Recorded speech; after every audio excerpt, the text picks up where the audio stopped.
اس پہ تو ابھی آپ کو اس لیے نہیں کہہ سکتا کہ بلوچستان کے چیف منسٹر کا آج بیان آیا ہے، جب تک وہ کوئی بات نہ کریں. لیکن ایک بات بالکل کلیئر ہے جی. کہ بڑی دیر سے بلوچستان میں بین الاقوامی انٹرونشن ہے، اور میں نے تو اپنی کتاب میں بھی لکھا ہے کہ ہمارے دور میں بھی جب آئے تھے پریزیڈنٹ کرزئی اسلام آباد، تو ہم نے ان کو ایویڈنس دکھائی تھی. برآمدہ بختی کابل میں ہیں ان کے پاس، اور وہاں سے ان کو حفاظت سے دلی ایئرپورٹ پہ لگایا گیا جہاں ان کی ہمارے پاس تصویر تھی، اور بہت سے ان کو شواہد دکھائے گئے. اس میں تو کوئی دو رائے نہیں ہے کہ وہ انٹرونشن ہو رہی ہے، انٹرفیئرنس ہو رہی ہے، لیکن اس کی جو ڈیٹیلز ہیں ابھی تک گورنمنٹ نے نہیں کی. بلوچستان کے گورنمنٹ کیوں نہیں شیئر کر رہی؟ یہ سوال بار بار اٹھایا جاتا ہے. بہت شکریہ خورشید قصوری صاحب، ہمارے ساتھ حالات کا اظہار کر رہے تھے. ایل او سی پر 7 پاکستانی فوجیوں کی شہادت ایک بہت بڑا واقعہ ہے، بہت ہی افسوسناک واقعہ ہے، اور بلوچستان میں دہشت گردی کے جو پے در پہ واقعات ہو رہے ہیں اس پر حکومت کیا سوچ رہی ہے. اب ہم بات کریں گے آج نیوز کی بیورو چیف اسلام آباد شوکت پراچا صاحب نے ہمیں جوائن کیا ہے. بہت شکریہ پراچا صاحب. آپ نے سنا ہوگا خورشید قصوری صاحب ابھی اپنا پوائنٹ آف ویو اس پر دے رہے تھے. بھارتی جارحیت کے بعد اب حکومتی حلقوں میں کیا چل رہا ہے، کیا تجاویز سامنے آ رہی ہیں، اور کس طرح کے اقدامات اٹھائے جانے کا امکان ہے، یا پھر اس مرتبہ بھی بھارتی ہائی کمشنر کو احتجاجی مراسلہ دیا جائے گا اور بات ختم ہو جائے گی؟ دیکھیے، پاکستان میں آج کے اس واقعہ کا بہت شدید رد عمل ہے. پہلی بات تو یہ ہے کہ غصہ بھی پایا جا رہا ہے، کیونکہ آپ نے دیکھا مختلف سطحوں پہ رد عمل آیا ہے. وزیر اعظم پاکستان نے ہائیسٹ لیول پر پاکستان کے ان 7 شہیدوں کے بہت ہی سخت بیان دیا ہے، اور وزیر اعظم نے برملا یہ کہا ہے کہ بھارت ڈیٹریکٹ کرنا چاہتا ہے دنیا کی توجہ ان انسانی مظالم سے جو بھارتی افواج مقبوضہ کشمیر میں نہتے کشمیریوں کے خلاف روا رکھے ہوئے ہیں. پھر آپ نے یہ بھی دیکھا کہ پاکستان کے chief of army staff general Raheel Sharif خود جہلم گئے، وہاں پر انہوں نے نماز جنازہ میں بھی شرکت کی ذاتی طور پر، اور وہاں پر ایک میٹنگ بھی ہوئی اور ساری صورتحال کا وہاں پر جائزہ لیا گیا. پھر یہاں پر مشیر خارجہ سرتاج عزیز نے بھی بھرپور بیان دیا، اور سیکرٹری خارجہ اعزاز احمد چودھری نے بھارتی ہائی کمشنر بمبا والے کو طلب کیا. تو یہ مختلف جو لیولز پر پاکستان اس مسئلے کو ٹیک اپ کیے ہوئے ہیں. جو مختلف لیولز کر رہے ہیں پراچا صاحب، یہ تمام تر بیانات جن کی آپ نے بات کی ابھی، یہ تو سب سمبولک نظر آتا ہے. ہمیں ہر بار اسی طرح کے بیانات دیے جاتے ہیں کہ عملی طور پر کیا ہو رہا ہے، عملی طور پر کچھ کیا جائے گا؟ دیکھیے، 2 چیزیں ہیں. پہلی بات تو یہ ہے کہ گراؤنڈ پہ جب فائر ہوتا ہے تو پاکستان کی مسلح افواج یا پاکستان کے سیکیورٹی فورسز جو گراؤنڈ پہ ڈپلائیڈ ہیں وہ بھی بھارتی فائرنگ کا بھرپور جواب دیتے ہیں.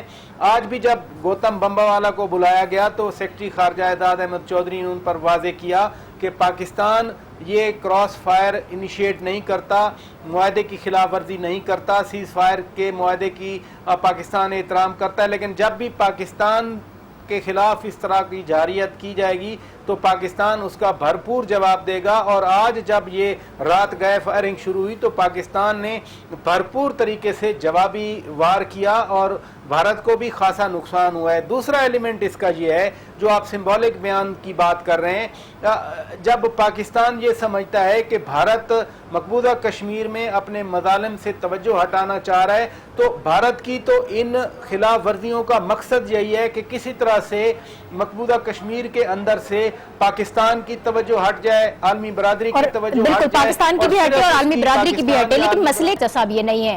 بھارت اگر مسلسل جارحیت پر اترا ہوا ہے، ہمارے فوجیوں کو شہید کر رہا ہے، تو یہ معاملہ اقوام متحدہ میں بھی اٹھانا چاہیے.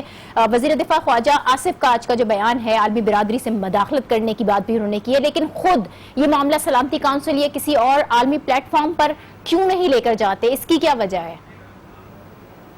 دیکھیں، ایک تو جب یو این جنرل اسمبلی کا اجلاس تھا، وزیر اعظم پاکستان وہاں گئے، بھرپور طریقے سے اٹھایا گیا یہ معاملہ.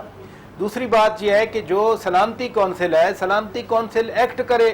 سلامتی کونسل کی قراردادیں اپنی پڑی ہیں، جو منہ چڑھا رہے ہیں ان قراردادوں پر عمل درآمد نہ ہونے کا. آج پاکستان نے ایک اور کام بھی کیا ہے. سرتاج عزیز نے کہا کہ ہم اقوام متحدہ کا مبصر مشن برائے پاکستان انڈیا، اس کو ہم زور دے رہے ہیں کہ کہ یہ ساری چیزیں جو ہیں چونکہ ان کو پاکستان نے لائن آف کنٹرول کا دورہ بھی کرایا ہے، وہ خود بھی جائزہ لیتے ہیں، بھارت تو ان کو ایل او سی پر آنے کی اجازت نہیں دیتا، تو سرتاج عزیز صاحب نے کہا ہے کہ اس پر ان موگب جسے کہتے ہیں مبصر مشن کو، ان پر زور دے رہے ہیں کہ وہ سلامتی کونسل میں یہ ساری چیزیں بھیجے۔ اب اگر اقوام متحدہ یا سلامتی کونسل ایکٹ نہیں کر رہے، پاکستان اپنے پارٹ پر، وزارت خارجہ اپنے پارٹ پر، حکومت پاکستان اپنے پارٹ پر اس چیز کو سر طریقے سے اٹھا رہا ہے۔ مثلا 2 ہفتے پہلے اسلامی ممالک کے جو وزرائے خارجہ ہیں ان کو دفتر خارجہ بلایا گیا اور خود طارق فاطمی صاحب نے اس پر بھرپور بریفنگ دی۔ پھر P5 ممبر یہ سلامتی کونسل کے مستقل ارکان کے سفیروں کو دفتر خارجہ بلایا گیا، ان کو بریفنگ دی گئی۔ ان موگب کے ساتھ پاکستان 3 دن پہلے پروٹیسٹ کر چکا ہے کہ لائن آف کنٹرول اور ورکنگ باؤنڈری پر یہ فائرنگ ختم کروائی جائے۔ بھارت اپنی ایک اسٹریٹجی کے تحت یہ سارا کچھ کر رہا ہے تاکہ کشمیر سے توجہ ہٹ جائے۔ پاکستان یہ نہیں چاہتا کہ اصل تنازع سے توجہ ہٹ جائے اور بھارت کی وکٹ پر پاکستان کھیلنا شروع۔ جی بہت شکریہ شوکت پراچا، بیورو چیف اسلام آباد ہمارے ساتھ تھے اور بھارت کی جانب سے آج ہونے والی اشتعال انگیزی اس سے متعلق اپنے خیالات کا اظہار کر رہے تھے۔ بھارت کی جانب سے اب بھی مسلسل خاموشی اور قبول نہیں کیا جا رہا کہ انہوں نے یہ جارحیت کی ہے یا نہیں کی ہے۔ گوتم بمبا والے نے اس حوالے سے دفتر خارجہ میں کیا جواب دیا ہے، ابھی تک اس سے متعلق بھی زیادہ کچھ آگاہی حاصل نہیں ہو سکی۔ پاکستان اور بھارت کے درمیان لائن آف کنٹرول پر ہونے والی یہ اشتعال انگیزی، پاکستان اس کا بھرپور جواب دینے کو تیار ہے اور اس صورت کو کسی طور پر قبول نہیں کرے گا۔ آج کا یہ پروگرام، مجھے اس سے دیجیے اجازت، کل آپ سے پھر ملاقات ہوگی۔ اللہ حافظ۔